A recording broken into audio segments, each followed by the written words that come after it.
Hello friends, hello student. Today our lesson is rise of nationalism in Europe and our very important topic the French Revolution and the idea of nation. This is our first topic, and in first topic I will discuss the some important issues in the lesson such as the French absolute monarchy nation state means हम यहाँ पर ये पढ़ने वाले हैं कि किस प्रकार से जो फ्रांस था वो एक एब्सोल्यूट मोनार्की से एक नेशन स्टेट में बदला। इससे पहले आपको ये जानना होगा कि जो क्लियर एक्सप्रेशन था नेशनलिज्म का वो 1789 में निकल के आया।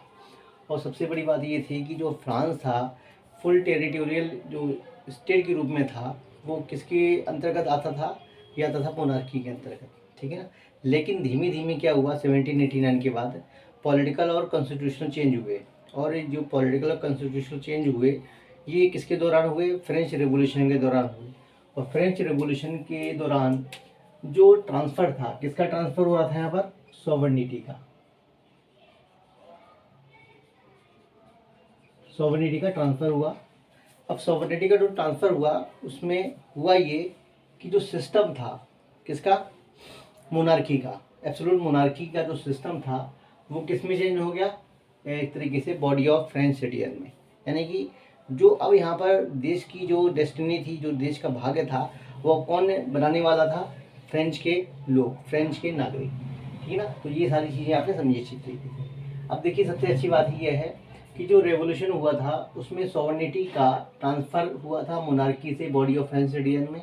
और जो फ्रेंच रेवोल्यूशनरीज थे उन्होंने बहुत सारी ऐसी प्रैक्टिसेस और मेजर्स को इंट्रोड्यूस किया जो कि आगे चल के उन्होंने एक तरीके से सेंस ऑफ कलेक्टिव आइडेंटिटी को इंट्रोड्यूस किया पूरे फ्रांस में। मतलब उन्होंने ऐसी बहुत सी चीज़ों को फिर से जिंदा किया, फिर से लोगों के बीच में लाने की कोशिश की, जिसकी वजह से ये हुआ कि जो फ्रांस था जो कि अब बहुत ज़्यादा अलग अलग था, अब वो एक होने वाला था। क्योंकि अब लोगों को ये एहसास कराया जाने वाला था कि जो फ्रांस के लोग हैं जो अलग अलग जगहों पर रह रहे हैं, ठीक है ना, भले वो छोटे छोटे बड़े बड़े किंगडम में हैं, अब वो एक यूनिफॉर्मल नेशन के रूप में उनको इस चीज़ का एहसास कराया जाएगा।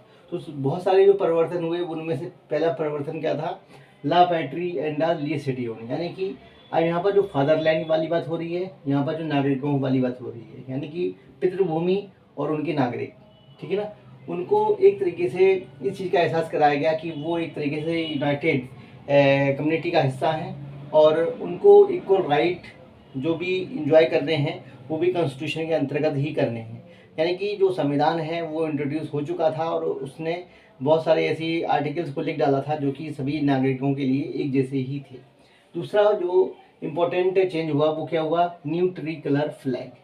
क्योंकि न्यू ट्री कलर फ्लैग था जो उसमें 3 कलर थे, और जो इससे पहले वाला फ्लैग था जिससे बोलते थे फॉर्मल रॉयल एक्सटर्नल फ्लैग, ठीक है ना।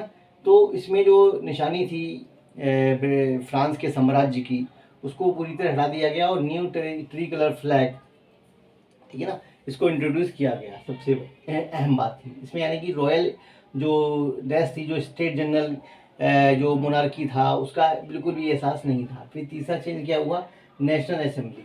नेशनल असेंबली जो कि एक तरीके से पार्लियामेंट, नेशनल पार्लियामेंट बनी, और नेशनल पार्लियामेंट बनी किसके स्तर पर बनी, स्टेट जनरल के स्तर पर बनी। स्टेट जनरल वही एक जनरल थी जिसमें कि तीनों स्टेट्स को अधिकार तो दिया जाता था, लेकिन फर्स्ट और सेकंड स्टेट ही इसमें महत्वपूर्ण भूमिका अदा करते थे, थर्ड स्टेट की इसमें कोई भूमिका नहीं थी। लेकिन जो नेशनल असेंबली थी उसमें तीनों स्टेट, पहली बात तो स्टेट शब्द ही हटा दिया गया, उसमें जो वहाँ के लोग थे उनको इम्पोर्टेंस दी गई।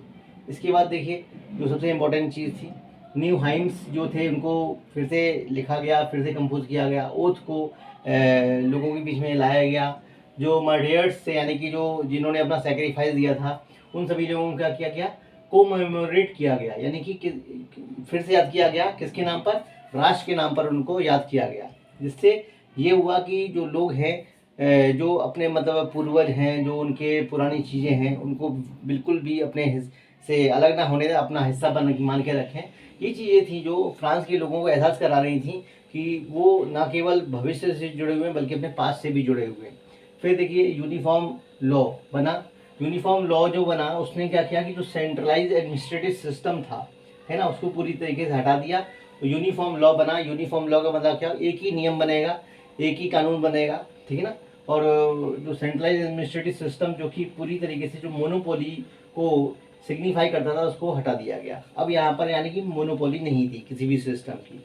फिर देखिए इसके बाद क्या हुआ, यूनिफॉर्म सिस्टम जो थे वेट के, मेजर्स के, उनको इंट्रोड्यूस किया गया। और जो इंटरनल कस्टम ड्यूटीज थी, जो ड्यूज थे, उनको पूरी तरीके से क्या कर दिया गया, हटा दिया गया, ठीक है ना।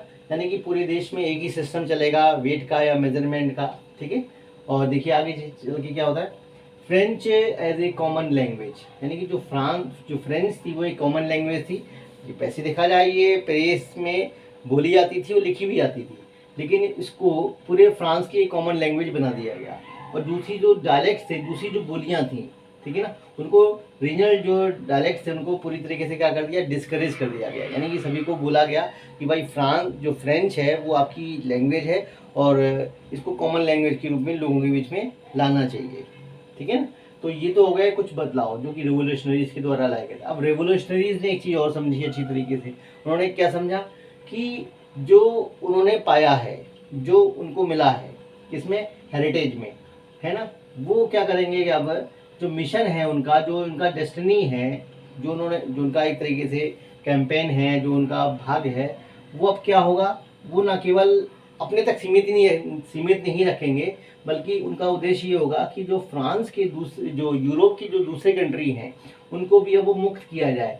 किससे मुक्त किया जाए, उनको मुक्त किया जाए डिस्पोटिज्म से, यानी कि अत्याचारी शासन से, जहाँ पर मोनार्की से मतलब हो रहा है, ठीक है ना, या फिर डिक्टेटर सिस्टम से मतलब हो रहा है, और जिससे ये हेल्प की जाएगी इनको नेशन स्टेट के रूप में बनाने में।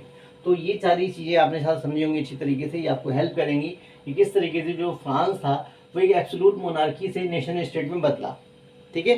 तो हम लोग जो नेक्स्ट वीडियो लेके आने वाले हैं उसमें हम लोग जो नेक्स्ट जो पढ़ेंगे उसमें नेपोलियन बोनापार्टा से संबंधित चीज़ें होंगी, और किस तरीके से जो फ्रांस की आर्मी थी उसने अपना किस तरीके से आगे मतलब अभियान किए और दूसरे क्षेत्रों में भी अपना जो प्रभाव था उसको इंट्रोड्यूस किया। Thank you student to listen me and watching.